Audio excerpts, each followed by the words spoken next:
যুবরাজ সিং ও Kieron পোলার্ডের রেকর্ডে ভাগ বসিয়েছেন নেপালের ব্যাটার দীপেন্দ্র সিং ওইরি। যুবরাজ পোলার্ডের পর তৃতীয় ক্রিকেটার হিসেবে আন্তর্জাতিক টি-20 ম্যাচে 6 বলে 6 ছক্কা মারার রেকর্ড গড়লেন নেপালের এই ফিনিশার। ওমানের মাস্কাটে কাতারের বিপক্ষে এসিসি প্রিমিয়ার কাপের ম্যাচে আগে ব্যাট করা নেপালের ইনিংসে এই কীর্তি গড়েন দীপেন্দ্র সিং। বোলার ছিলেন কামরান খান। ইনিংসের শেষ ওভারের আগে দীপেন্দ্র সিং 15 বলে অপরাজিত ছিলেন 28 রানে। নেপালের রান ছিল 7 উইকেটে 174। সেখান থেকে মিডিয়াম পেসার কামরানের এক ওভারে টানা 6 বলে 6 ছক্কা মেরে নেপালের রানটাকে 7 উইকেটে 210-এ নিয়ে যান 24 বছর বয়সী এই ব্যাটসম্যান। তিনি ইনিংস শেষ করেন 21 বলে অপরাজিত 64 রানে।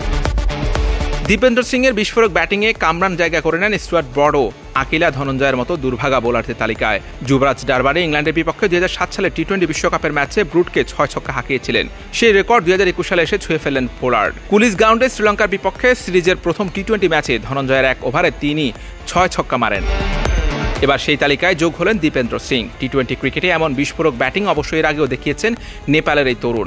গত বছর এশিয়ান গেমসে মঙ্গোলিয়ার বিপক্ষে 9 বলে অর্ধশতক করেন তিনি। টি-20তে যুবরাজের দ্রুততম 50-র রেকর্ড ভাঙেন। যুবরাজ করেছিলেন 12 বলে হাফ সেঞ্চুরি। টানা 6 ছক্কা সেই ইনিংসেও মেরেছেন তিনি, তবে সেটা 2 ওভার মিলিয়ে। সেদিন মাত্র 9 বলে 50 করেছিলেন দীপেন্দ্র, যা টি-20 ইতিহাসে দ্রুততম। পেছনে ফেলেছিলেন যুবরাজ সিং, ক্রিস গেল ও হরজতুল্লাহ জাদাইয়ের রেকর্ড। প্রত্যেকেই তারা 12 বলে টি-20তে 50 পেয়েছেন। সব সংস্করণ মিলিয়ে আন্তর্জাতিক ক্রিকেটে দীপেন্দ্রর রেকর্ডটি সপ্তম।